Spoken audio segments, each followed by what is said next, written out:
Muy buenas tardes y bienvenidos a Todos Geopolítica. Anthony Blinken, el secretario de Estado norteamericano, por aquello de cerrar las festividades de Año Nuevo, viaje a Israel. Ojo, porque el viaje no va solo hasta ahí.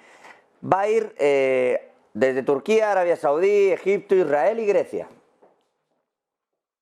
El movimiento es importante. Si quieren, les enumero, pero en Turquía acaban de detener, tan pronto como hace 2 días, a 35 personas vinculadas a la inteligencia israelí, al Mossad. Arabia Saudí es quien ha dicho que no tiene claro esa especie de movimientos migratorios voluntarios que en realidad está cerrando Israel sin contar con quienes se tienen que ir. Quiero decir, está intentando Israel que la gente de Gaza, los ciudadanos de Gaza que se quieren ir de allí porque algunos se quieren quedar a pesar de todo, muchos de hecho, pero los que ya no aguantan más una situación como la que se vive allí y que la ONU describe como una debacle humanitaria, bueno, pues quieren moverse, pero claro, prefieren Egipto. Egipto ha dicho que no abre el paso de Rafah para esto. Y entonces Israel se ha puesto a buscar por su cuenta soluciones al punto de que la solución más práctica para Israel es pagar al Congo y que el Congo se haga cargo de estos desplazados, lo cual no tiene ni pie ni cabeza. No de los que lo diga yo, que lo dice la propia Autoridad Nacional Palestina, lo dice Mahmoud Abbas, desde Cisjordania, que está puesto ahí en cierta connivencia con Estados Unidos. Quiero decir que estas ideas no están cuajando. Arabia Saudí no quiere saber nada de este tema y es con quien empezó todo el asunto de firmar el famoso tratado con Israel sobre el reconocimiento del propio Estado israelí en la zona. Después se va a Egipto, insisto, que ha dicho no solo que no quiera acoger gente, sino que, porque encima tuvo su particular diatriba con los hermanos musulmanes en su momento, y al-Sisi no pretende repetir esa operación. Pero digo, Egipto no solo eso, es que ha renunciado a ser el mediador de Israel y Hamás, porque dice que le mienten, que diplomáticamente no se entiende nada, que ni unos ni otros le cuentan la verdad. Después se va a Israel y después a Grecia. Y ojo a este viaje a Grecia, que parece al descuido, pero no lo es tanto. Grecia, los buques que habían dejado de operar para el Estado griego están sirviendo como eslabón necesario en la cadena de Rusia para esquivar las sanciones del petróleo. Ojo a ese movimiento. Ese es el viaje que está haciendo Anthony Blinken. ¿Hasta dónde va a durar esto y para qué va a servir? ¿Saben dónde no va Anthony Blinken? Fíjense, no se entendería un viaje en el que pisas Europa y no vas a Kiev. Pues no va a ir. Digo, hace unos meses nadie entendería esta situación. Anthony Blinken se hace la foto en Kiev, seguro.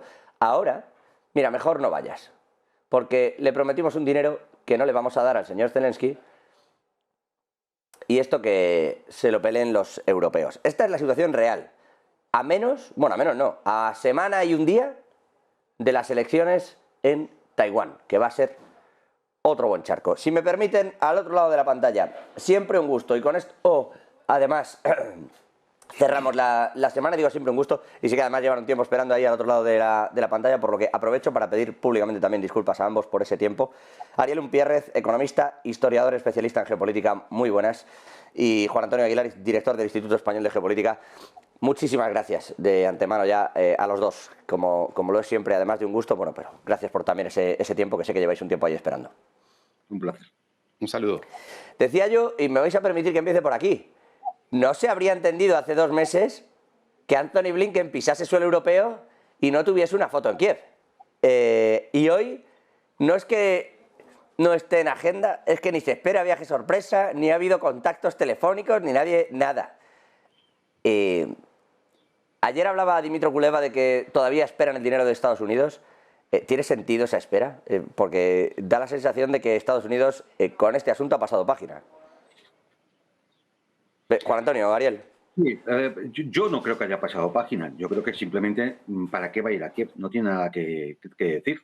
Es decir, esto, Kiev, a ver si se va dando cuenta ya de que simplemente es una pieza en lo que es una guerra de la OTAN con Rusia, ¿no? Y entonces, la situación actual, pues no es para tirar cohetes y para ir de visita, ¿no? Es decir, primero, va mal en los frentes. Es decir, en las últimas semanas el ejército ruso ha conquistado otros 1000 kilómetros cuadrados aproximadamente, más o menos. Alguien podría decir, hombre, esto es poco, esto es, en una guerra de desgaste es mucho. Lo que dicen que es poco porque entienden poco de lo que es el arte operacional militar, ¿no? Luego hay un claro agotamiento de la OTAN. Es decir, hasta el punto de que para enviar misiles antiaéreos patrios la OTAN va a tener que tirar de la cajita, ¿no? De los ahorros, ¿no? De los fondos. Vamos, del bolsillo de todos los países miembros. Es decir, lo vamos a pagar todos. Es decir, los famosos 1000 cohetes que quieren enviar, ¿no? No hay nada que decir respecto a la ayuda porque hasta dentro de 2 o 3 semanas no se volverá a hablar de este asunto, que ni siquiera es de aprobarlo, sino simplemente volver a hablar en la Cámara de Representantes. Con lo cual, la percepción, además, de la propia sociedad ucraniana y de muchos líderes políticos es que se va camino a la derrota. Y claro, en vista de todo esto, pues lo único que surge son discursos enloquecidos de muchos dirigentes europeos, incluso de la propia Comisión Europea, discursos enloquecidos y posturas muy poco entendibles. Es decir, con lo cual, ¿para qué va a ir este hombre para allá? Si es que no va a poder ni decir ni arreglar nada. Mirad, por ejemplo, la postura de Chequia y otros países europeos, ¿no? Por ejemplo, escondiéndose debajo de la mesa después de que sus armas han servido para ataques contra la población civil en territorio ruso. A ver cómo justificamos eso, ¿no? O el fracaso del Maidán en Serbia, que se ha intentado. Se ha hablado muy poco, pero ha sido un tema que puede tener mucha importancia en el futuro. Y han fracasado en intentar cambiar el gobierno de Bubich en Belgrado. La histeria polaca y báltica, ¿no? Diciendo que es que Rusia va a invadir toda Europa. ¿Y en qué se basa? ¿Alguna información? ¿Algún dato? No sé, algún informe de inteligencia, algo. ¿En qué se basa? No, puras especulaciones. Solo puras especulaciones. El belicismo británico, ¿no? Y alemán, que no ayudan en nada en esta situación. O la situación de vasallaje, por ejemplo, de los nórdicos, ¿no? Cediendo todas sus bases militares, tanto en Dinamarca, en Suecia, en Finlandia, para utilización del grito norteamericano, lo cual es una clara provocación a Rusia. Da la sensación de que en Estados Unidos nadie está al mando, porque todo esto se está produciendo y, claro, al final, Blinken, ¿para qué va a ir? No a Kiev, ni a París, ni a Berlín, ni a Varsovia. Es decir, esto está un poco fuera de control, la sensación que da, ¿no? Y además, el factor más importante, no se vislumbra ninguna posibilidad de negociación en estos momentos con Rusia, pero la más mínima.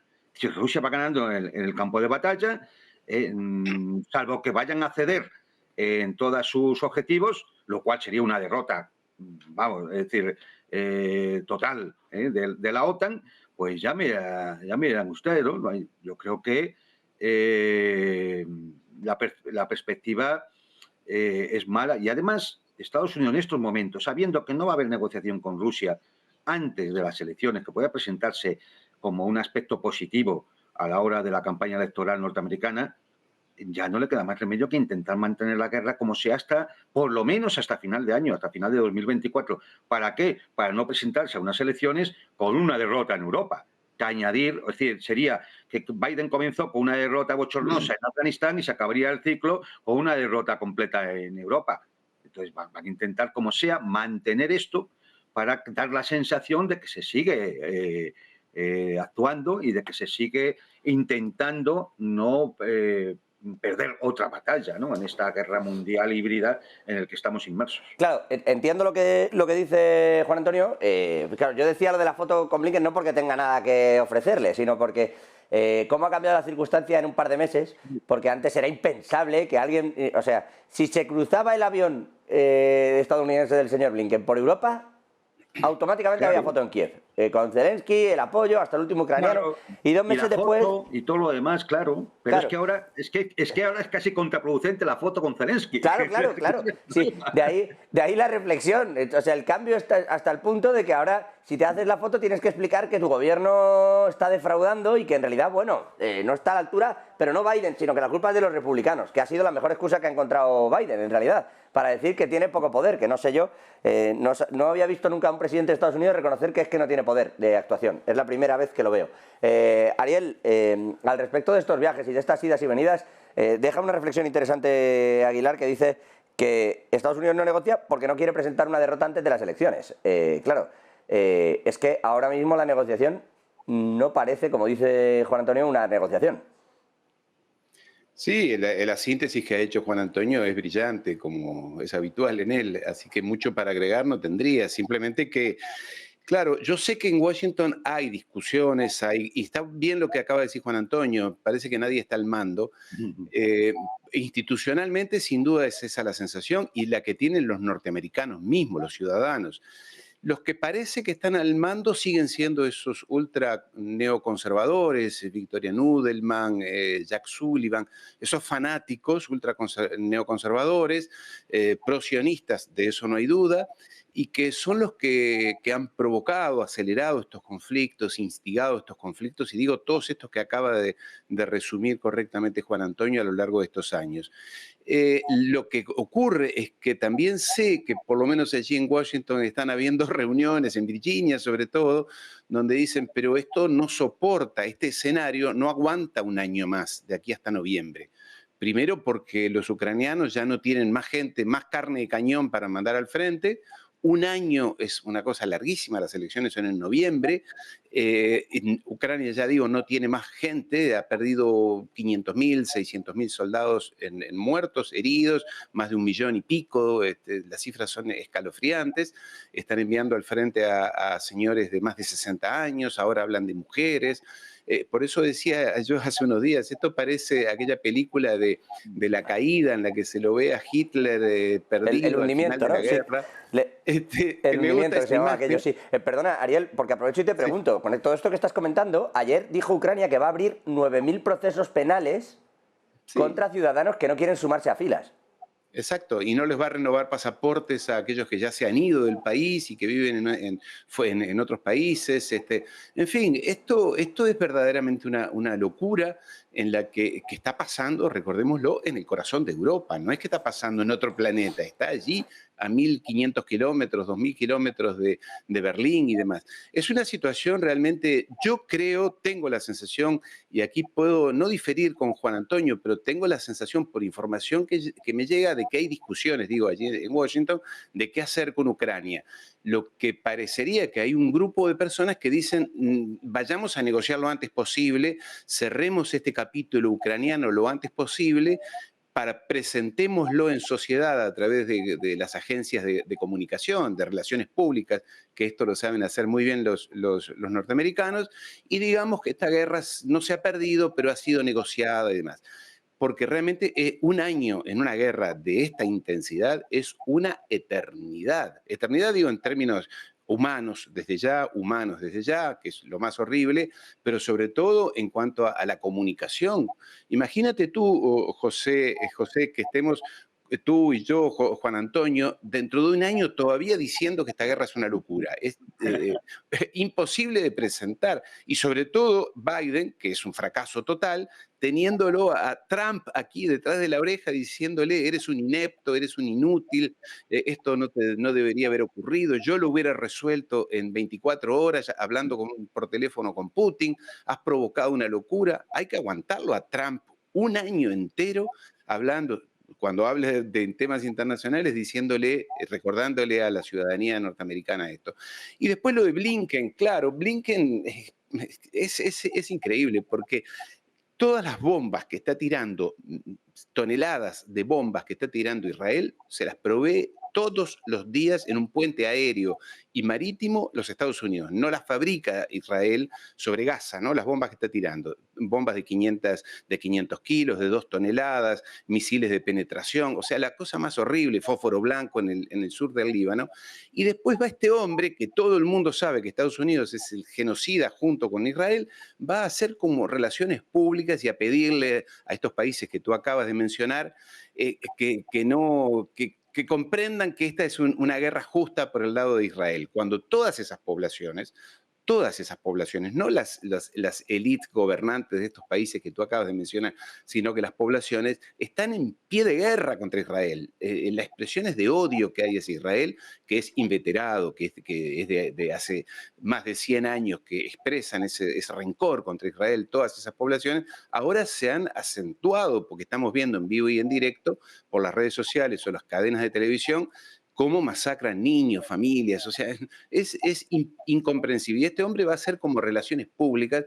Y la idea que yo tengo y que me ha llegado desde Egipto, de ahí personas que están por allí que dicen, mira, los reciben porque sí, pero nadie quiere sacarse la foto con Blinken, porque todo esto es la peste.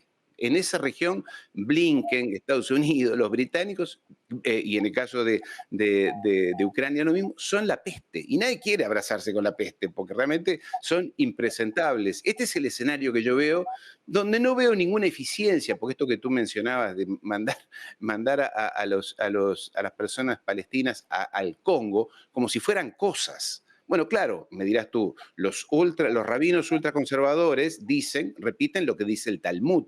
Todos los que no son judíos son subhumanos y hay que tratarlos como esclavos. Bueno, Ariel... Eso nadie lo sabe, pero es así. José. No, si lo hemos hablado aquí alguna vez, pero me desviáis el tema, me habéis saltado directamente a Israel, que ahora lo hablaríamos, no es que lo quiera cortar, pero ya sabéis que voy a preguntar, pero bueno, Juan Antonio. Yo quería hacer un comentario así al respecto. Es verdad, como dice Ariel, que hay intenciones de negociar, intenciones de intentar acabar el conflicto en el este de Europa, en Ucrania, claro, por parte de Estados Unidos. Es verdad. Pero claro, es que las negociaciones son cosa de dos. Y lo que yo no veo ahora mismo, lo que no veo ahora mismo es de qué forma van a convencer a Rusia a que se siente a una mesa de negociaciones cuando lleva toda la ventaja del mundo. Mira, os voy a decir un simple escenario que se puede dar, muy brevemente.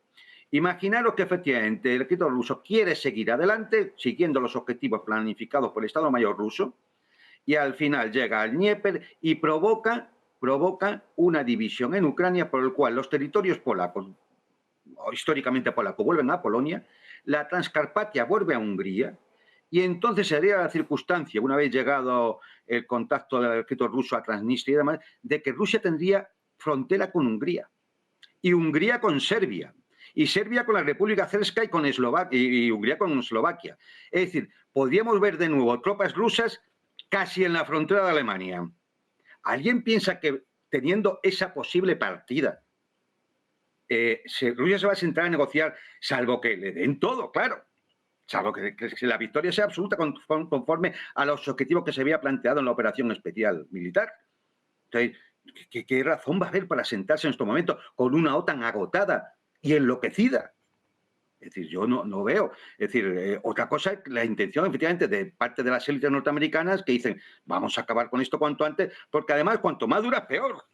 Exacto. Claro, es que, al hilo de esto que estás comentando, ya sabes que nosotros a veces somos CNN y otras veces somos, yo qué sé, porque hablamos con unos y con otros. Igual que le digo que la OTAN sí efectivamente tiene ganas de que el conflicto acabe, lo tiene claro, o sea, está poniendo de su parte y están, la idea, o lo que a nosotros nos transmiten, en particular el apartado europeo, es que pase lo que pase va a haber que aguantar, como sea. Y en eso están, en realidad, buscando dinero, dando las armas que quedan, que si los Taurus de Alemania, o sea, están haciendo lo que pueden. Esa sensación ya nos llega. Pero desde Rusia, también lo que nos llega es que sí que están abiertos a esa negociación, Y de hecho, el propio Putin, si me permitís, en distintas locuciones públicas ha dicho que quiere acabar con esto, que no tiene problema. Ahora, sí. Claro, pero el reparto... Poniendo las condiciones, claro. Claro. El tema es que lo que nos llega, y ahí es donde quería llegar, es que las condiciones son que si se queda todo como está actualmente repartido, y se establece así, si se firma que no hay bases de la OTAN en Ucrania en los próximos años, porque si no, habría un problema, pero que quedaría firmado, etcétera, etcétera, y se violaría, por lo tanto, un tratado a futuro si eso ocurriera, estarían dispuestos a que esa fuera la actual Pax, No, vamos a ver. Yo no sé cómo venden eso en Occidente, pero basta ir a los analistas rusos para decir, no, vamos a ver. Aquí hay una serie de objetivos, digamos, locales respecto al teatro de operaciones ucraniano, en el cual ya sabemos cuáles son: la desnazificación, es decir, el cambio de régimen en Kiev, una nueva constitución, la desmilitarización, es decir, la entrega de armas estratégicas, el desarme, la neutralidad, es decir, OTAN no entra, o sea, la Ucrania no entra en la OTAN, ¿vale? Eso son los objetivos a nivel local. Pero luego hay otros objetivos, y el más importante es el Tratado de Seguridad Colectiva a nivel europeo, que Rusia planteó en noviembre de 2020, perdón, de 2021, y el cual significa que las armas ofensivas de la OTAN se van a las fronteras de 1997. ¿La OTAN está dispuesta a eso? Es más, la pregunta va a ser, ¿la OTAN va a sobrevivir a eso, si se diera? No creo. Claro, No es decir, creo, entonces Juan, es muy difícil, es muy difícil. Pero es que además ahora se añadirían otros temas. Por ejemplo, la devolución de los 300.000 millones de dólares robados de los activos rusos en Occidente. Es decir, ¿qué piensa? Claro, eso Rusia de los va a regalar? momento, esa otra parte, efectivamente, que esa devolución, eso sí me lo he comido yo, esa parte tiene que ser efectiva y se tiene que hacer antes además de la firma del propio tratado. De momento Europa, digo, por ejemplo, así como Estados Unidos ha utilizado esos activos, O sea, Estados Unidos cogió activos que congelados a los rusos y los ha utilizado como ayudas, etcétera. En Europa todavía no ha ocurrido eso. En Europa están congelados. Ya, pero en Europa todavía no han hecho eso. Quiero decir, en Europa nos han congelado y aunque alguno ha pretendido utilizarlos ya directamente como ayuda a Ucrania, la realidad es que la justicia europea ha paralizado ese asunto y tiene, porque hasta que no acabe la guerra no se puede dilucidar qué se hace con esos activos. Tendrán que devolverlos. Creo que lo que dice Juan Antonio es correctísimo.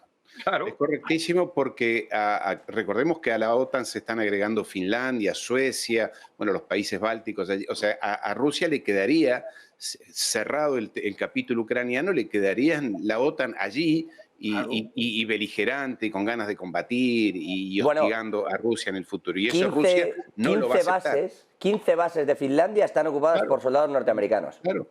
Entonces, eso no lo va a aceptar Rusia. Está ganando la guerra, tiene las condiciones para aplastar definitivamente a Ucrania y, bueno, el que claro, gana yo es lo que el les digo, a lo que yo me refería, Juan Antonio, es a que en cuanto a las condiciones sobre los objetivos de Ucrania, en realidad Rusia no tiene más intención que dejarlo ahí. O sea, lo que tiene es un problema en otra circunstancia. Me refiero que no es hablar, como hablamos de aplastar a veces, en realidad no es el objetivo. Quiero decir, cuando hablamos... La guerra no es con Ucrania desde marzo-abril de 2022. Si es que la guerra es con la OTAN. ¿Quién está armando a OTAN? ¿Quién está financiando? ¿Quién está organizando, asesorando, dando inteligencia? Es la OTAN. Es decir, lamentablemente aquí a los europeos nos han metido en un fregado de muchísimo cuidado, que además vamos a pagar. Y espero que solo sea pagar con dinero, Es decir, pero esta es la realidad. Entonces, claro, las condiciones de Rusia no son exclusivamente una cuestión. ¿Qué piensan? Que por cederle territorio, las regiones históricas rusas, ya con eso en Moscú ya se dan por contentos, ¿no? Es decir, aquí los engañamos de nuevo, ¿no? Y además nos quedamos con los 300.000 millones. Y además, oye, y que vuelva el gas barato. Pero vamos a ver, pero ¿esto en qué cabeza cabe? ¿Pero es que son tontos o qué? No, hombre, no. Yo quiero imaginar que en lo que son los estados mayores de la OTAN, del Pentágono y demás, tienen perfectamente claro cuál es la situación estratégica, más allá de las balandronadas que suelta Stoltenberg o el enloquecimiento propio de los dirigentes de la Unión Europea y de Polonia y de los bálticos y demás, que todo esto es chatarra dialéctica, de verdad, chatarra dialéctica. Es decir, no merecen más comentario. Entonces, yo creo que alguien tiene que saber que estratégicamente aquí se están jugando una serie de cosas y negociar es negociar esas cosas. No se va a negociar. ¿Qué se va a negociar? Si nos vamos 4 kilómetros más para allá al norte de Zaporozhia o no, pero vamos a ver. Pues, ¿son conscientes de lo que nos estamos jugando todos? Claro, eso es. Ahí es donde yo quería llegar. Pero si le sirve también, por aquí ha pasado Sari Rustio, la embajadora de Finlandia en España, también en alguna ocasión, y no iba a decir, están particularmente contentos de haber entrado en la OTAN, además, y lo celebran, o sea, quiero decir, para ellos ha sido un hito, y no tienen intención de que eso de marcha atrás, O sea, ellos consideran que más allá de lo que pueda ocurrir en Ucrania, la protección que acaban de adquirir es algo a lo que no están dispuestos a renunciar. No, aquí lo único que han adquirido es peligro. Yo lo siento por la señora embajadora, ella tiene que justificar, lógicamente, a su gobierno y, oye, pues lo hará bien, claro, es decir, yo no lo voy a discutir, pero lo único que han adquirido es peligro. Vamos a ver, con Finlandia, desde la época de la Unión Soviética y luego, posteriormente, había un tratado de paz que ha sido unilateralmente saltado en estos momentos.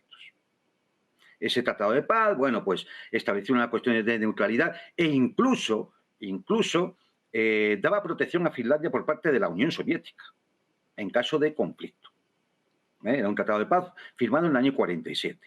Todo eso saltó por los aires. Saltó en los 90 y ya del todo, ¿no?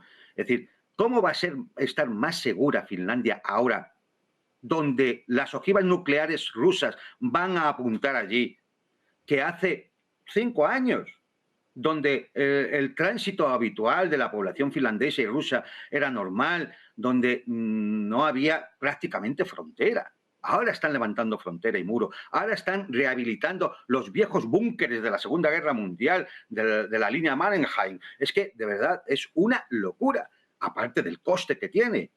Y encima le ceden 15 bases a los norteamericanos, y los suecos otras 11 bases, y los daneses 9 bases. Pero de verdad, nadie se da cuenta de que esta gente lo que quiere es ir a la guerra y llevarnos a todos a una guerra.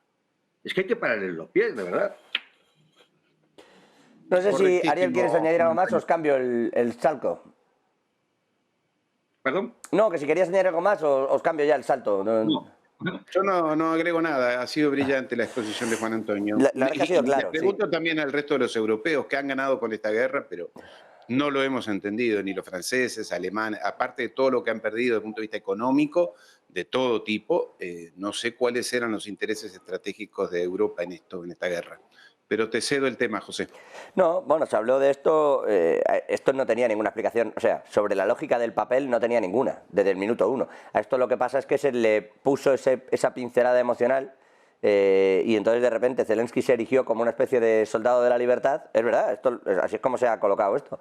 Y entonces detrás de Zelensky pues ha ido Europa entera porque iba también Estados Unidos y porque era el último garante. Lo que pasa es que por eso empezaba yo este programa hoy diciendo, qué curioso, que al garante de la libertad hace 2 meses había que darle todo y ahora no pasamos por allí ni para la foto, que a mí me resulta algo desolador, de verdad se lo digo, o sea, más allá de las consecuencias, más allá de lo que pase con Rusia, más allá de... y sé que históricamente, lo sé, o sea, no me considero un hombre especialmente ilustrado, pero he leído suficiente para saber que a lo largo de la historia efectivamente estas cosas pasan, ¿no?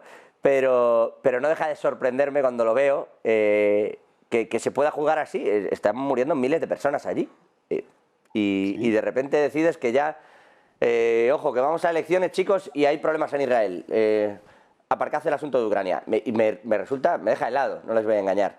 Tiene que ver con lo que ha sido la manipulación, y esto es lo que los propios ciudadanos europeos y norteamericanos también, pero los europeos tienen que autointerpelarse, autopreguntarse.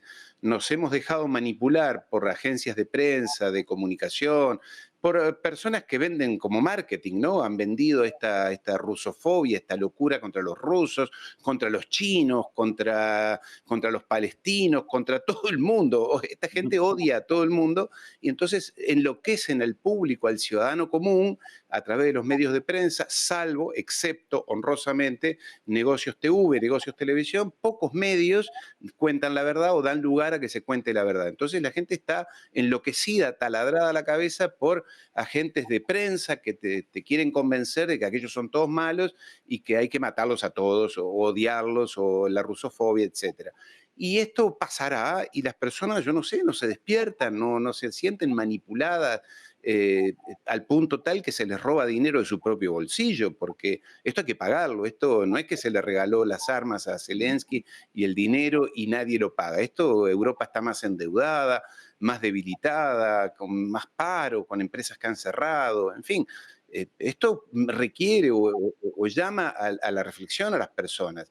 No puede ser que tú te dejes manipular por señores que te venden a través de la televisión un discurso único. La censura, por ejemplo.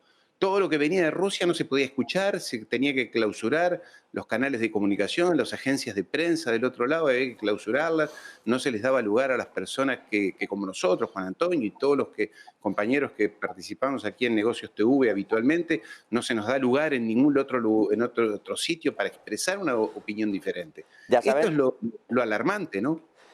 Sí, pero ya le digo, a mí desde el punto de vista humano, yo sé que ha pasado esto en la historia muchas veces, pero me deja frío, O sea, de verdad que desde el punto de vista humano me deja... y respecto a su... para Ucrania esto es una tragedia. Por eso lo digo, Es por eso lo una digo. tragedia. Por eso lo digo, porque con mucha ligereza se habla de este asunto, pero es que ahí hay mucha gente, de verdad. En fin, voy a saltar este tema. Pero al respecto de si las intervenciones no y de que pueda, pues Juan Antonio, Ariel, de que ustedes aparezcan, insisto, aquí hemos dado las intervenciones de Putin, como hemos entrevistado a la embajadora de Finlandia, como hemos seguido toda la gira de Joe Biden y como, o sea, de verdad, intentamos poner todas las cartas sobre la mesa. Aquí se ha contado que durante un tiempo Ucrania tuvo muchas cartas en la mano para haber logrado una negociación bastante favorable con Rusia. Esto se ha contado también aquí. Porque ese punto en la guerra, se cruzó, ese puente se cruzó. Y ahí, entre otras muchas cosas, Boris Johnson mediante no hubo paz. Entonces, y esto también se ha contado aquí. Y ahora hemos llegado a un punto en el que de verdad me deja esto un poco así. Me voy a saltar hasta Israel, lo adelantaba en realidad Ariel hace un ratito, pero es otro de los grandes focos de tensión geopolítica y lo es más en este inicio de año.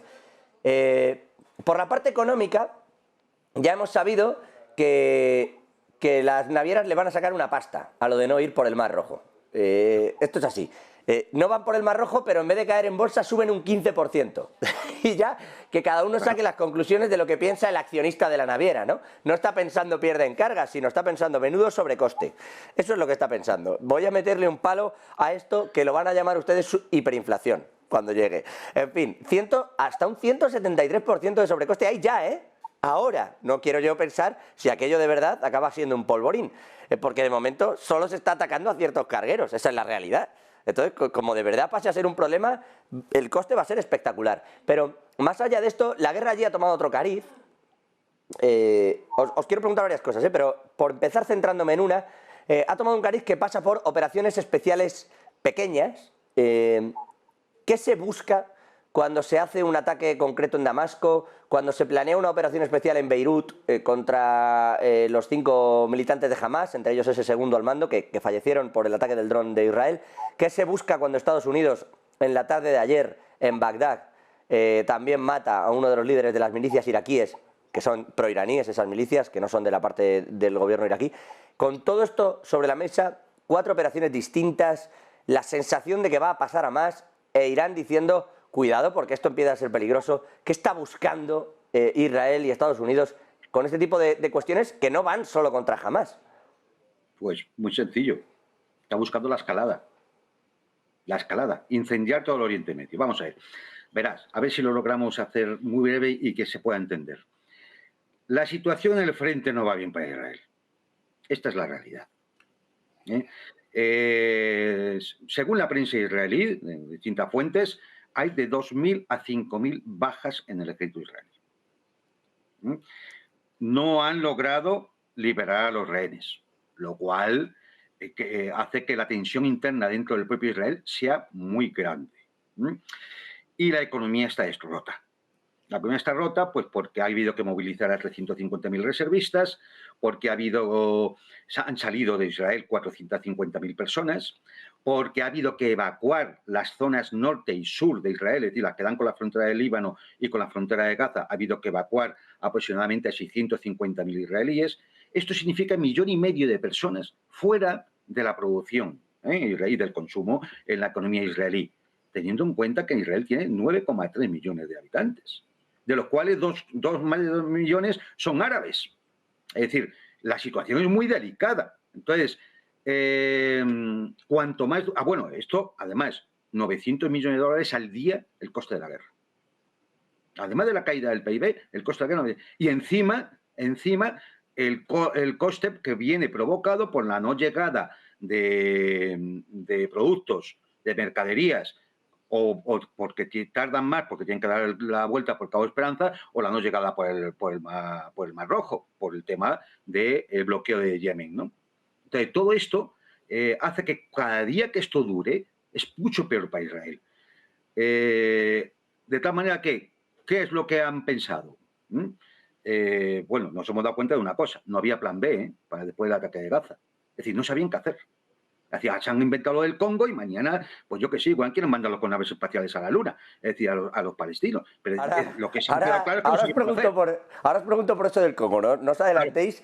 La cuestión es que entonces Israel, ¿qué ve? Que la única salida de verdad que tiene es escalar el conflicto. ¿Y Estados Unidos? Meter a Estados Unidos en un un follón gigantesco en todo el Oriente Medio, para que se ataque a Israel, a Siria, a Irak, a Líbano, etcétera, etcétera, y cambiar completamente la configuración geopolítica de la zona, lo cual es muy difícil y que pone a Estados Unidos en una situación muy mala. Si a eso le sumamos la caída de la imagen mundial, tanto de Estados Unidos como de Israel, pues claro, es decir, uno empieza a ver la lógica, entre comillas, la lógica de atacar acciones de terrorismo de Estado en el Líbano, acciones de terrorismo de Estado en Irak, porque claro, en Irak y en Siria hay bases, zonas ocupadas por tropas norteamericanas de forma ilegal, hay que recordarlo, que están allí de forma ilegal.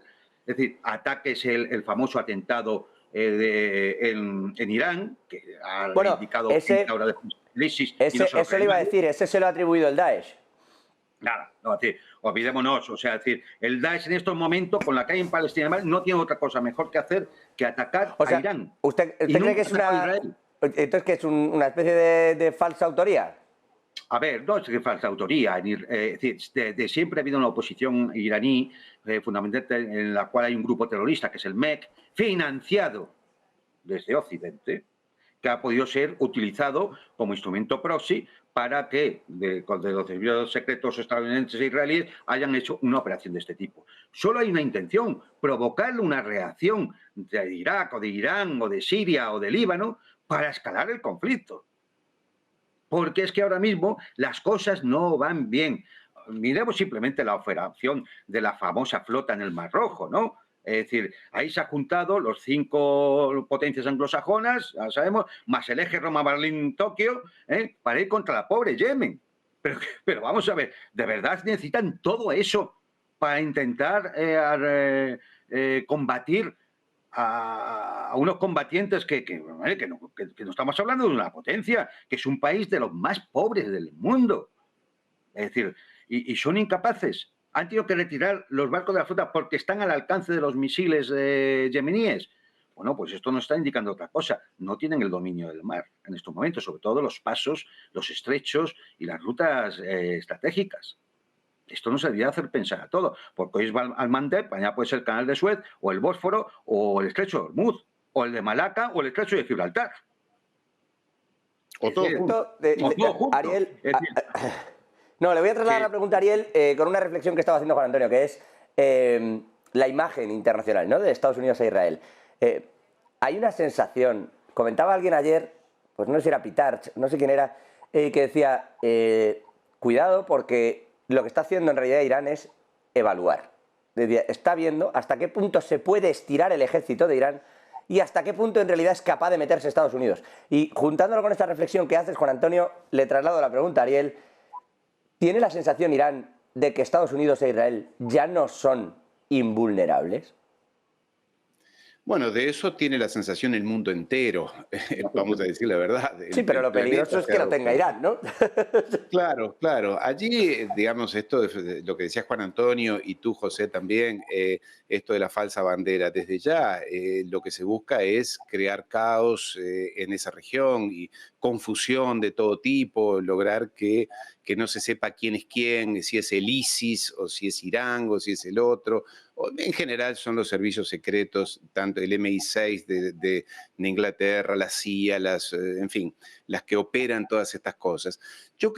Esto que ha dicho Juan Antonio, una vez más, brillante, no voy a agregar nada ni voy a aburrir, pero sí voy a decir que como síntesis histórica lo que los ciudadanos debemos sacar como conclusión es que estamos, y lo uno con lo de Ucrania también, que estamos en manos de personas que nos manipulan, que nos engañan, que provocan acciones y reacciones, que lo que buscan es que el mundo sea un caos permanente, porque cuando hay caos permanente y el mundo es un tembladeral, los que ganan son esos otros, que son los anglosajones, que siempre los digo, y a veces parece un poco repetitivo esto de anglosajones, es que ellos descubrieron hace 200 años que generando caos e inestabilidad gobiernan por aquello de que cuando los hermanos se pelean, divide y reinarás. Cuando los hermanos se pelean, tú, que eres un pequeño país, como es el caso de Inglaterra, logras establecer un gran imperio mundial. Y de ahí sacar tajadas, generalmente económica,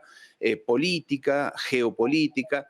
Y realmente yo lo que digo, y eso es lo importante de estar en medios como Negocios TV, es de decirle a las personas, abran los ojos, despiértense, porque mientras ustedes se dejen manipular, estos señores siguen teniendo éxito.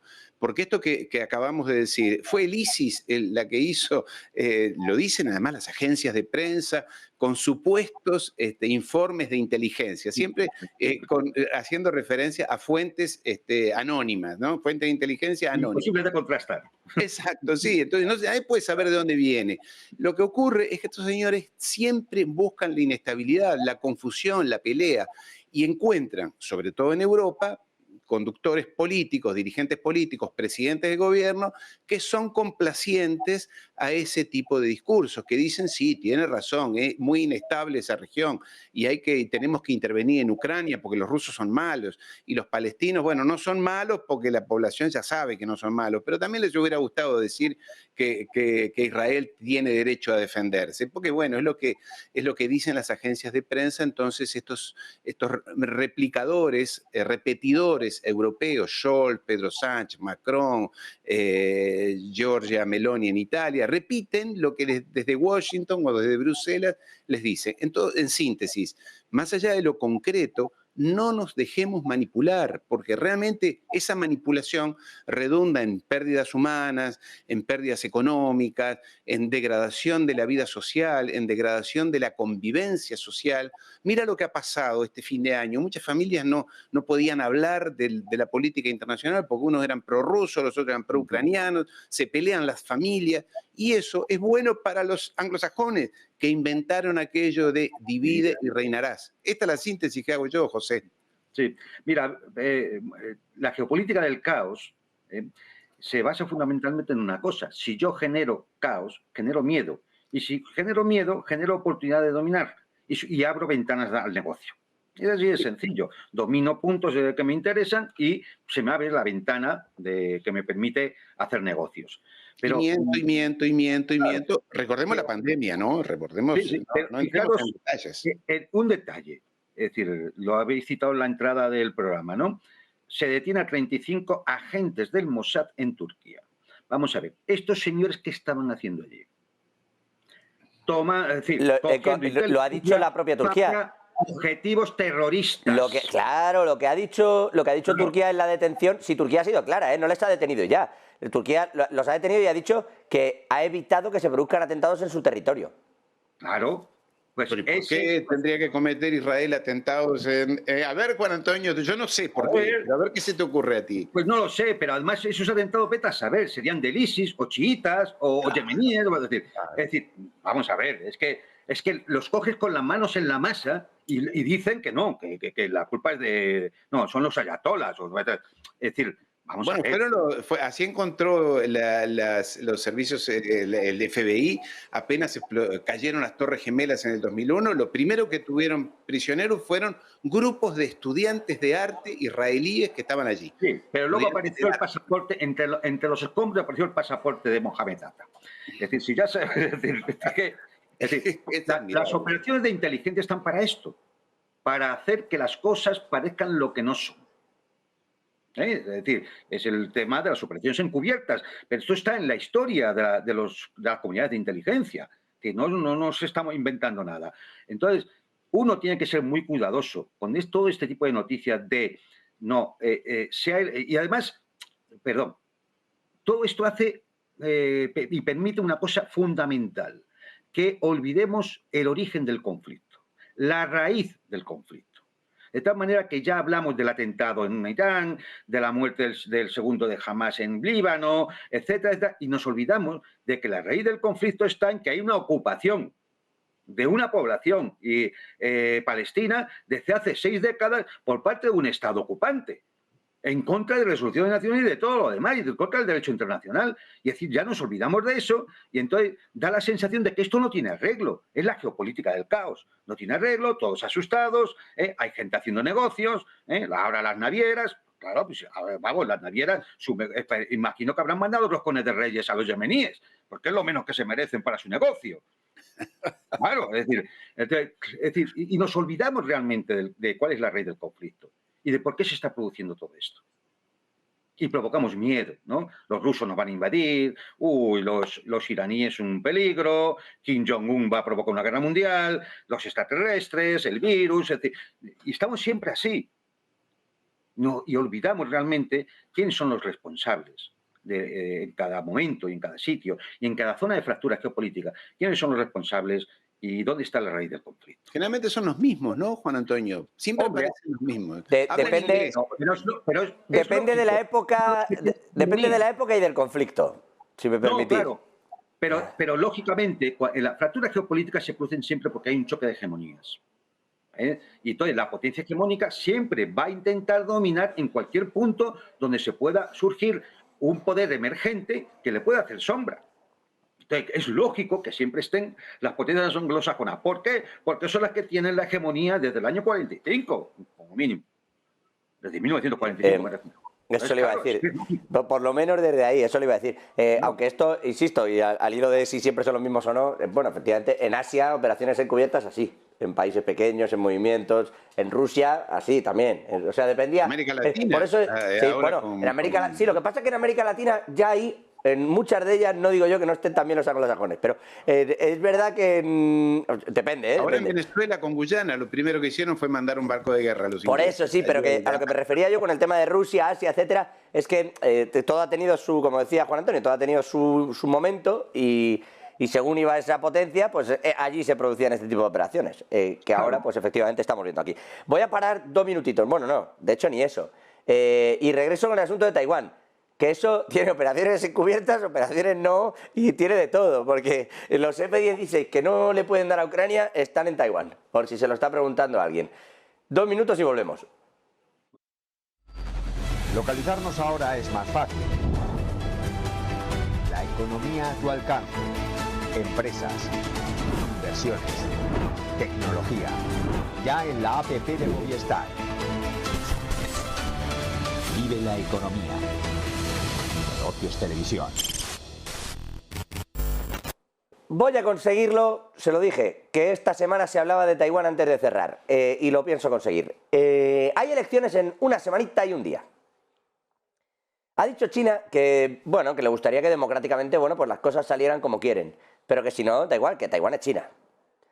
Y entonces Estados Unidos ha mandado allí otros 300 millones de dólares y F-16, que en teoría ya tenía pactados desde hace, bueno, pues más de 6 meses. A eso súmenle los misiles, los sistemas antimisiles Patriot y algunas otras cositas que ha ido mandando también a lo largo de todo el 2023. Juan Antonio Aguilar, Ariel Umpierrez, ¿qué va a pasar aquí? Porque en su momento se hablaba de el doble juego, solo iba a haber 2 partidos, la parte del Kuomintang, digamos, vinculada al oficialismo, y el actual partido de gobierno de la señora Tsai, que se presentaban uno contra otro. Pero resulta que China ha metido un partido oficialista directamente en esas cuentas, y entonces, a mí que a veces me da por seguir sus ideas y pienso, se me ocurre que de repente el Kuomintang y este partido van a acabar pactando y van a ganar las elecciones con ese pacto. Y que de ahí, así no hay problema porque metemos un tercer partido y dentro de la división podemos siempre decir que el pacto al final sirvió para que hubiera más apoyos, ¿no? Y no es uno frente a otro, que es como demasiado fácil de contar y de ver. Esto está pasando por esa razón y es lo que creéis que va a ocurrir. ¿Qué creéis que va a pasar allí? Porque al final, de repente hay un partido oficial, está el Kuomintang y está el partido de la señora Tsai, intentando llegar a ver quién se hace con esta carrera electoral en Taiwán. Pero voy más allá. ¿Qué pasa? O sea, ¿creéis que va a haber una absoluta libertad? Punto 1. Y si lo creéis, ¿qué pasa con el partido de Tsai si gana? Vamos a ver. Yo creo que lo primero es dejar claro una cosa. Taiwán es China. Es reconocido por la comunidad internacional, por Naciones Unidas y demás. Es decir, Estados incluso Unidos, por los propios Estados Unidos. Eso le iba a decir, reconocido por los propios Estados Unidos, sí. Claro. La recuperación de Taiwán va a ser sí o sí para 2030. ¿Por qué? Porque así lo ha establecido el Politburó y el Comité Central del Partido Comunista Chino. Y esto lo saben en Taiwán.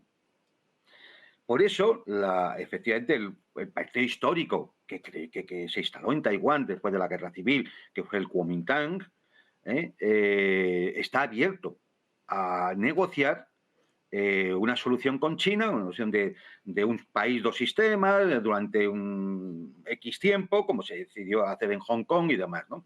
A esto se ha unido ese otro partido que lo que va a buscar es aglutinar votos porque van a poder pactar, ¿vale? Y ahí se establece una lucha. Claro, Estados Unidos, ¿qué necesita? Tiempo. Tiempo para sacar las factorías de chips de Taiwán e instalarlas en Texas. Porque si no, eso quedaría todo en manos de China y eso es una pérdida estratégica de primer orden en la economía mundial, en las tecnológicas, en los próximos años, sobre todo con el desarrollo de la inteligencia artificial. Entonces necesita ese tiempo y para eso pues no queda más remedio que mantener, bueno, necesita ese tiempo y además convencer a las élites de Taiwán de que hay que hacerlo, porque se va a perder. Y como se va a perder ante China en algún momento, pues hay que hacerlo necesariamente. ¿Y por qué se va a perder? Pues porque Taiwán es indefendible, es que está ahí al lado. Y entonces, por muchos patrios que envíen, que ya se ha demostrado su ineficacia en Ucrania, por muchos F-16, que es un avión que tiene 40 años, que de cuarta generación, bueno, de tercera generación, cuarta modernizado, que no tiene nada que hacer contra aviones de cuarta avanzado o de quinta generación chinos. O sea, y en una isla que no tiene retaguardia estratégica, por muchas bases que tenga en Australia, Nueva Zelanda o en la isla de Guam o demás, por allí Estados Unidos. No hay posibilidad. Eso, ante una avalancha china, es imposible de defender, al menos durante mucho tiempo. Con lo cual, solución, ganar tiempo, sacar de allí las industrias estratégicas, para eso hay que convencer a las élites de Taiwán y pensar que efectivamente a la larga se va a perder. En eso están, ¿eh? En eso están. Hablas de Texas, en Arizona tienen montado una suerte de mini estado. En el sur de Estados Unidos. En Arizona tienen montado un mini Taiwán ahora mismo, de hecho. Y se han llevado a los líderes del know-how, de los que más sabían de los ingenieros en Taiwán, se los han llevado ya. O sea, esa gente está allá afuera trabajando en Arizona. Eso es el reconocimiento de que la isla se va a perder. Claro, y ahí voy yo. Dices, Estados Unidos necesita tiempo. Ariel, ¿qué tiempo? ¿Y qué crees que va a pasar allí? Bueno, eso lo va a decidir las agencias una vez más de comunicación. Lo que sí es cierto es que quienes sabemos, ya no hay ni político esto, porque lo que ha dicho Juan Antonio de todo ese armamento y demás, que Taiwán está, recordémoslo, a 160 kilómetros del territorio de la China continental y a 10.000, 14.000 kilómetros de los Estados Unidos. O sea, está Filipinas, está Japón, están, en fin, todo ese anillo alrededor, pero bueno, también hay que saber si toda esa gente está dispuesta a morir por Taiwán, porque una guerra es morir, ¿eh? No es solamente poner barcos y demás, es morir. Y la gente no está dispuesta a morir, y menos por este tipo de discurso. También sabemos que desplazar, mover industrias, fábricas de alta tecnología no se hace de la noche a la mañana. No es abrir un restaurante de hamburguesas, que uno lo abre en un año, ¿no? Esto lleva años. Y Taiwán les ha dicho, TSMC le ha dicho, mire, yo voy, pero si tú me das desgravación de impuestos, financiamiento, miles y millones de dólares para que lo haga.